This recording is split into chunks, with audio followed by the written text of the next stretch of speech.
in the quiet expanse of South Devon, where the River Dart flows through ancient woodlands and the rolling hills cradle history in their folds.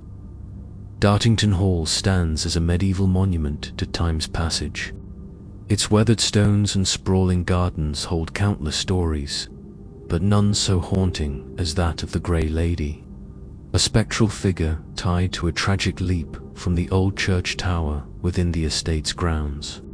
A lone tree, gnarled and ancient, is said to mark the spot where she fell, her sorrow etched into the earth. In the summer of 1985, a chance encounter on a moonlit night brought her melancholy presence into sharp relief, as her ghostly form crossed a driver's path, disappearing into the darkness toward the churchyard, leaving two shaken witnesses to her eternal pilgrimage. The legend begins in the early 17th century, a time of religious strife and quiet desperation in England.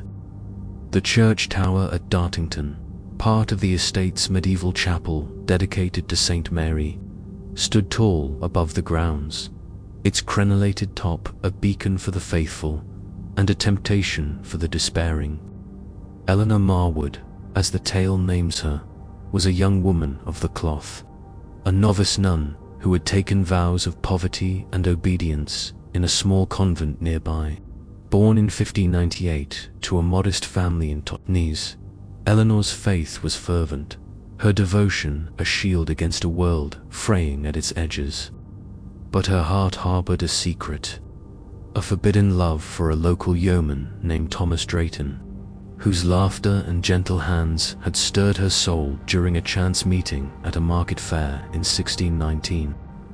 Their love, though chaste, was a sin in the eyes of her order, and when whispers of their meetings reached the abbess, Eleanor was confined to Dartington's chapel for penance, tasked with prayer and solitude to cleanse her spirit. The tower became her refuge, a place to gaze across the Devon hills and dream of a life beyond her vows. But solitude turned to despair, and guilt gnawed at her faith.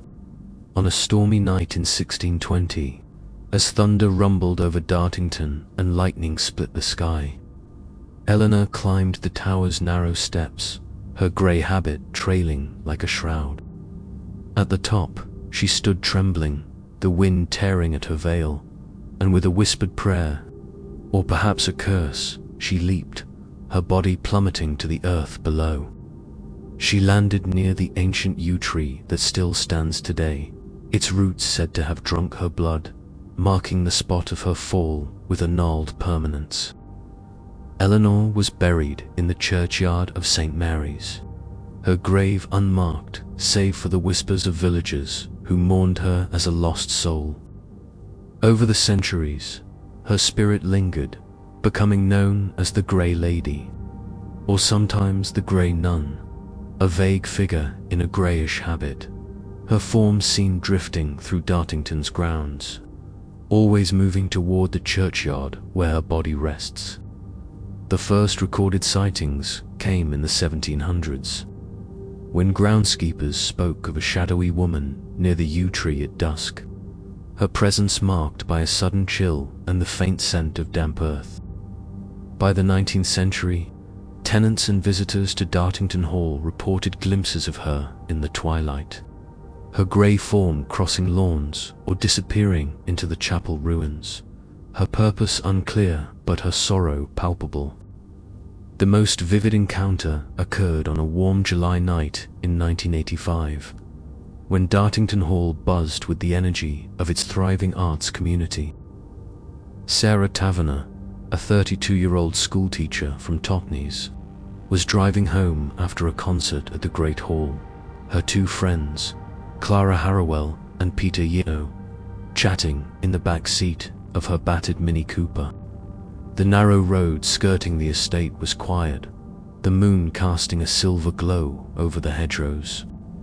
On her left, Sarah noticed a group of young people walking near the gardens, their laughter carrying on the breeze. On her right, a solitary figure stood by the roadside, a woman in grey, her form vague but distinct, her head bowed as if in prayer. As Sarah's car drew closer, the figure stepped into the road, her movements slow and deliberate, directly into the path of the headlights.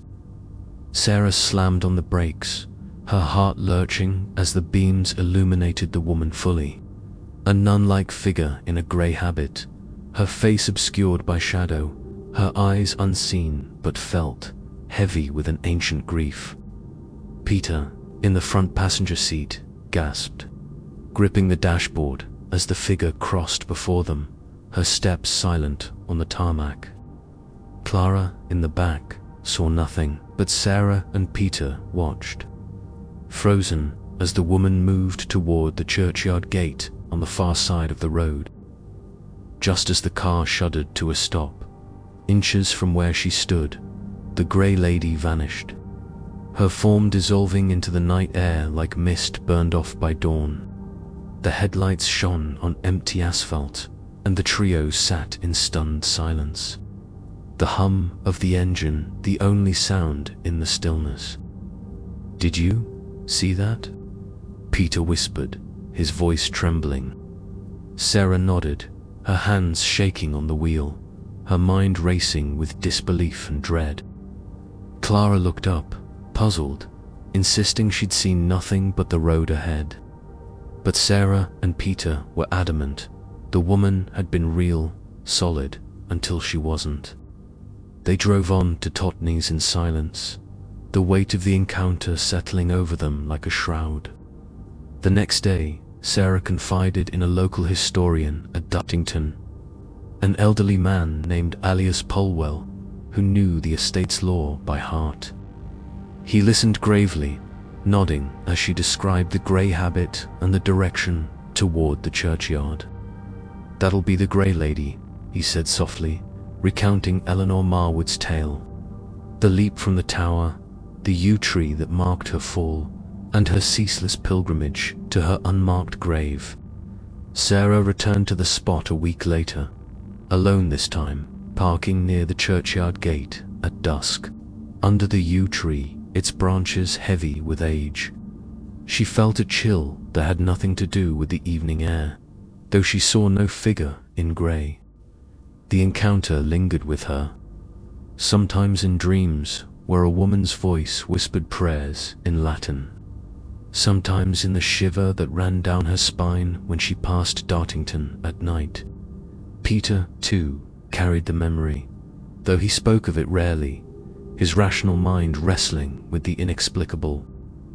Clara remained skeptical, chalking it up to shadows and exhaustion, but she couldn't explain the fear she'd seen in her friend's eyes. Today, Dartington Hall thrives as a beacon of art and culture, its gardens blooming with life, its halls filled with music and laughter. The old church tower still stands, its stones weathered but unbowed, and the yew tree guards the spot where Eleanor Marwood fell, its roots deep in the earth's embrace. The Grey Lady remains a whispered presence, her grey form glimpsed by those attuned to the past. Drifting toward the churchyard, her sorrow a silent hymn in the twilight. On quiet nights, when the moon hangs low over South Devon, some pause at the roadside, half expecting to see her cross their path, a spectre in grey, bound to Dartington's hallowed ground, her leap from the tower an echo that time cannot silence. Many thanks for treading this tale's dark path. If its chill gripped you, follow, subscribe, and comment below.